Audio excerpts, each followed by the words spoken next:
comes from the famous Konig Wheel Studios. It's The Hype is Right.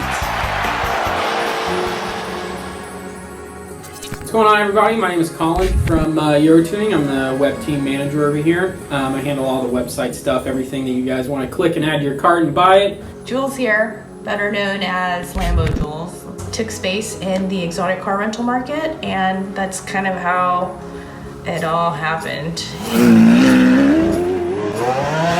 What's up, guys? Don here from the company Tuning Works in New York, where we specialize in automotive performance and customization. What's up, everybody? I am JR Huntington, the social media manager here at FCP Euro, and we are in the motorsport/content space at FCP Euro for another episode of The Hype is Right.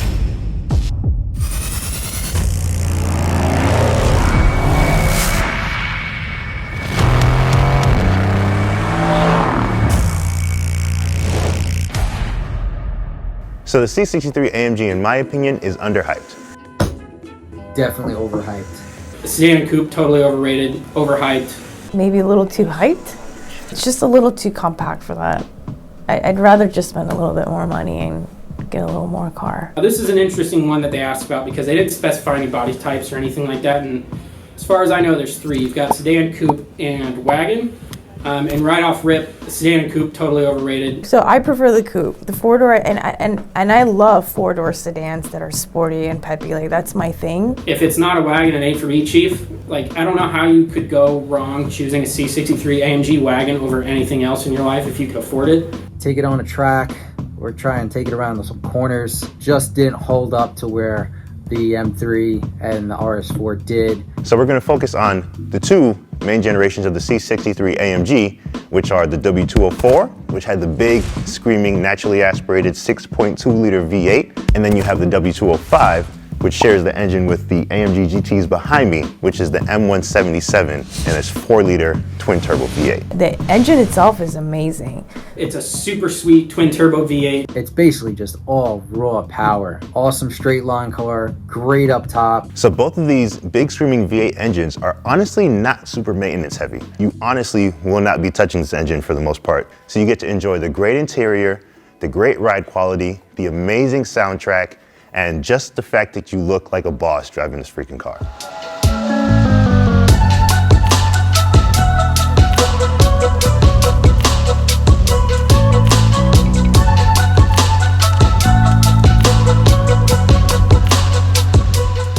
Just right.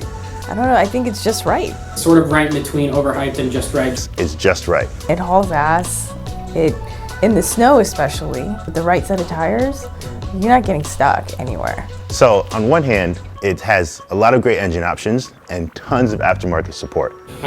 Because if you're not boosting things, you're not doing it correctly. Coming from an automotive performance standpoint, this car has tons of potential that's just waiting to be unlocked with a tune.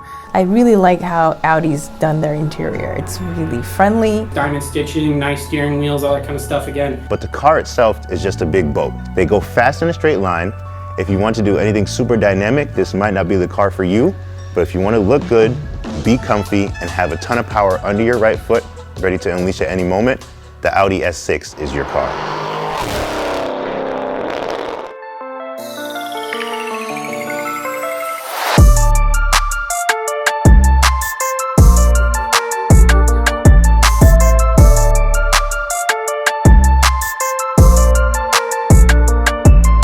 I love the car, but it's overhyped. In my opinion, too hyped.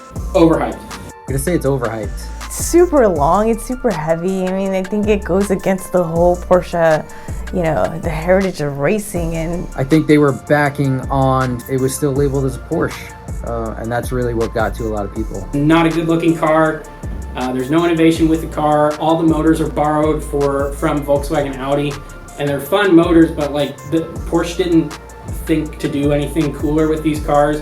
Because it was Porsche's really kind of attempt to maybe get into a hatch market or broaden their horizons and what they could offer for people. For that, I'd rather just get an SUV. It wasn't that fun to drive. The gearbox wasn't as amazing as, these new PDKs are. The exterior styling just didn't do it for pretty much anybody. It looked like a turtle. Am I not turtly enough for the turtle club? if you looked at it from the back. And if you looked at it from the front, it had basically all the worst elements of the 996's design. But I do like the interior on the Panamera, the rear seats, how like the console kind of extends all the way to the back. I think they were going for more of an estate car, something that, you know, you and your business buddies can go out in. But if you're an executive, are you really getting that car? You know, you're getting a S-Class or, you know, a Mulsanne or whatever. One of the worst things about this car is just how freaking expensive they are. They range from like a brand new one base model ranges from like 80 grand all the way up to like 160 something thousand dollars. If you look at the new Porsche Panamera, that is honestly a gem, especially in the Sport Turismo trim. You know, it looks like a beautiful wagon. They have some great V8 engine options and a really high performance hybrid with about 700 horsepower. And at that point, if you're that dedicated to like buying a shooting brake Porsche, I think you got to reevaluate your life choices, because I don't know why you would commit to something like that. If someone gave me one for free, I'll rock out. You know, I love this car. Like, it's totally underhyped.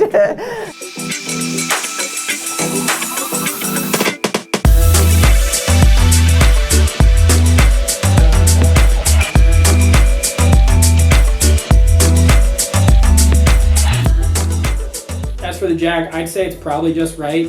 The Jaguar XKR is just right. I'm gonna be the rebel and say it's underhyped. Overhyped.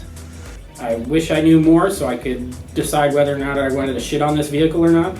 Is honestly a grandpa, grab your golf clubs, go swing some, you know, 9-iron. I've known a few of the owners, and sometimes when we go on drives, I'm not a big fan of the look.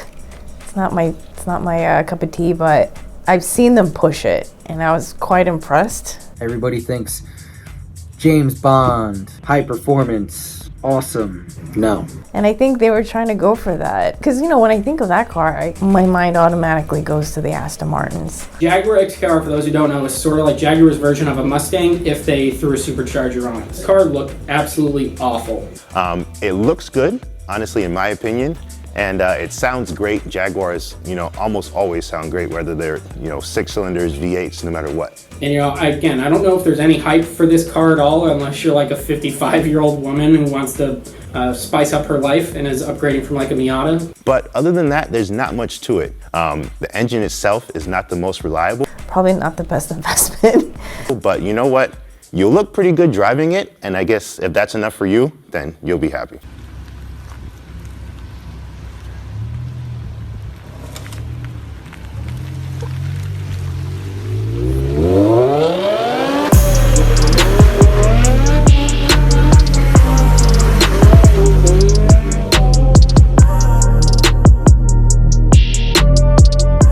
Personally think it's just right.